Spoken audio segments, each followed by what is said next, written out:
Hey, everybody. So I do have to admit right off the bat tonight that I'm kind of angry about this story. Well, very angry about this story. It's a report that Human Rights Watch released last week about the treatment of prisoners at the CECOT prison in El Salvador. And I'm angry because every single part of this story was entirely preventable. And also because it's entirely, in my view, the fault of Americans who call themselves Christians, who supported Donald Trump when he promised that he was going to treat migrants this way.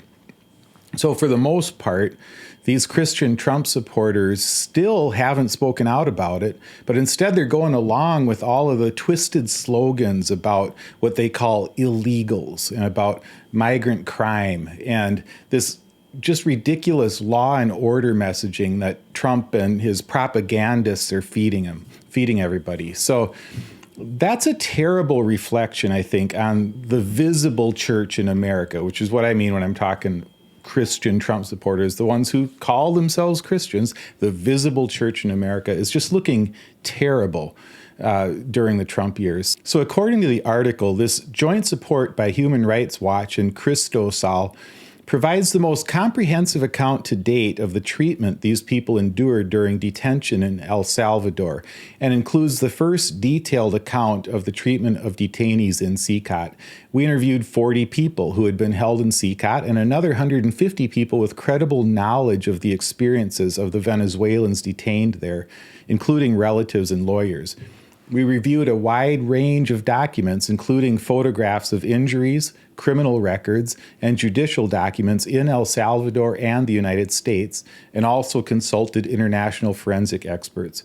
So what they found was utterly unsurprising to anyone paying attention, and it matches exactly with the stories that I've been sharing for months on this channel. And it's the sort of evidence that no serious person can ignore. So I'll post a link to the report below, but here are some important things to know when you read the report. First of all, most of the men sent to CECOT were never convicted of a crime. Many of them were never convicted of a crime. So the narratives about migrant crime relating to this case are just simply untrue when it comes to many of these men. And no serious person should ever again use that flimsy excuse to avoid accountability for what this regime is doing. And honestly, we've known that since almost the beginning. That argument has been dishonest from the start about these guys were sent there because they were part of Tren de Aragua or something like that. That was known to be false about most of these guys. And also, some of these men were in the country legally. So the narratives about how these were all illegal immigrants aren't even true about some of these guys. But again, no serious person, no one with any capacity for serious moral reasoning, can assert that anyone should experience the abuses outlined in this report, even if they did come to our country illegally. And I have to ask myself, has Donald Trump's rhetoric just so thoroughly twisted his white Christian followers that they seriously think anyone should be treated this way?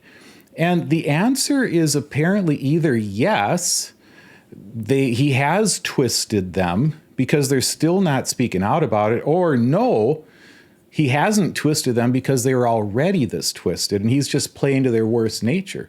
But any moral system that excuses this kind of treatment of human beings is twisted. So even though I will talk in a minute about Andre Hernandez as an example of someone who came here legally, I don't want to suggest for a moment that anyone should be treated this way, even if they did come here illegally. This is how we become monsters as a nation. If we decide that this particular offense, coming into the country illegally, is somehow worse than any other offense, and so we can do whatever we want to somebody who does this. And it's especially twisted to elect a convicted criminal president, one who's been found to be an abuser of women by a jury, and we let him tell us who should be called an illegal. And it's Christians more than anyone who are going to have to answer someday for what Trump is doing with the power that they gave him. So back to Andre Hernandez. I've talked about him before on this channel. He's a guy who did absolutely nothing wrong. He made his way from Venezuela to our border to escape persecution in Venezuela because of his sexual orientation. And he applied for asylum legally, and he was waiting for a court date.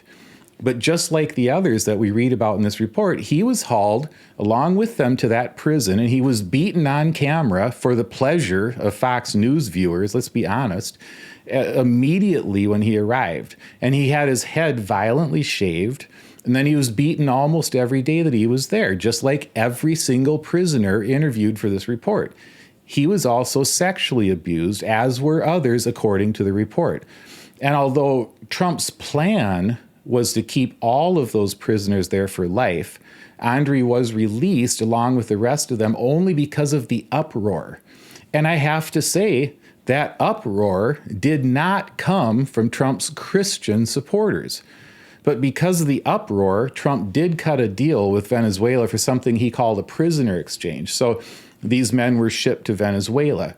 And for a lot of them, that turned out to be out of the frying pan into the fire, because some of them, at least, fled Venezuela in the first place to escape Maduro's regime.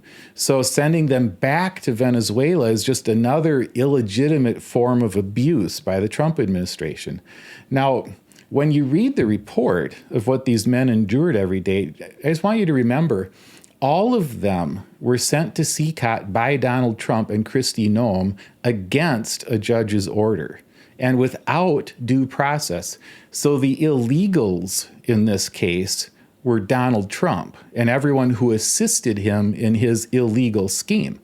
And it wasn't a mistake. They knew that they were skirting our laws, and they knew CECOT was a brutal punishment prison. That was the attraction for Trump and Kristi Noem. CECOT is run by El Salvador's president, who calls himself the world's coolest dictator, which means, of course, that Donald Trump's heart just goes all aflutter when he's in his presence. And Trump paid around $6 million to El Salvador to house these prisoners. And his stated intention was to continue to send a lot more people there. And he intended to send them there for life, again, with no due process. CECOT has the reputation of being a place that no one leaves once they've been sent there. So the report quotes a 26-year-old man named Gonzalo, and it reads, "When we arrived at the entrance of CECOT, guards made us kneel so they could shave our heads," Gonzalo said. "One of the officers hit me on the legs with a baton, and I fell to the ground on my knees. Everyone," he said, "was subjected to the same treatment. The prison director told us, 'You have arrived in hell.'" In CECOT, guards and riot police beat and abused the Venezuelans constantly. "The guards beat me many times in the hallways of the prison module and in the punishment cell," Gonzalo said. "They beat us almost every day." And when Kristi Noem went down to that hellhole for a photo op, she said two things very clearly about CECOT. First, she said that this is what could happen to anyone who tried to enter our country illegally. In other words, she knew she was consigning these prisoners to hell on earth, and she was using CECOT's known brutality as a threat. And second, in a related interview, she said that she hoped that all of these men would be imprisoned at CECOT for life.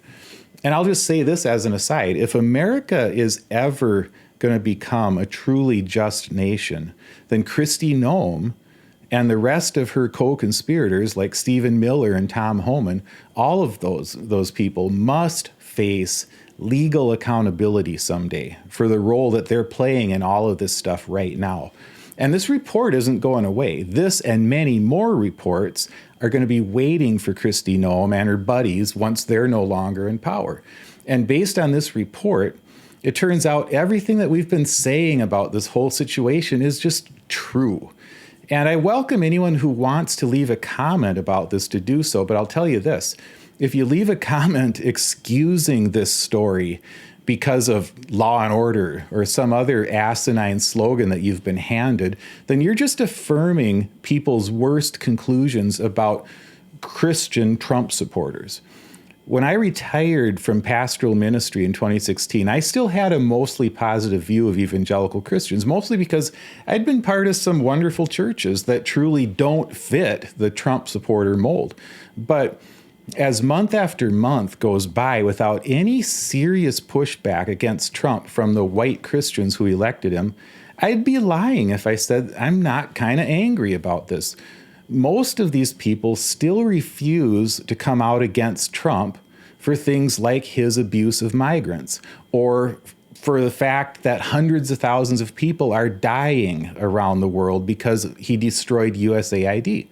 And when they hear me talk about Trump's abuse of migrants, they'll immediately use a thought blocking phrase to short circuit their moral reasoning about it. Their thought blocking phrase might involve something like law and order or illegals or migrant crime. But whatever phrase they use, it's meant to stop them from wrestling with their conscience, to short circuit that process. But reports like this one from Human Rights Watch are real. They involve real people that Donald Trump sent to a real punishment prison in El Salvador for life. And Kristi Noem flew down there and posed in front of inmates in that prison. And Fox News played the abuse on a loop for months to satisfy their viewers. So I just have to say this to any Christians who still support Trump and who haven't spoken out against him. The damage that you've done to the reputation of Christ over the past 10 years is beyond measure. And every day that goes by that you don't speak out is another day where the world watches what you excuse in the name of Jesus. They're watching you get led around by the nose by the most corrupt and abusive administration in any of our lifetimes. And when you try to brush it all away with a statement about how you're pro-life, while migrants are being abused, while children are starving around the world, and while your corrupt president gets paid off by some of the most abusive regimes in the world, don't be surprised when you wake up in 2029 or so to find out that no one in the world wants to hear your thoughts on pro-life, and they want nothing to do with your Jesus. So thanks for listening.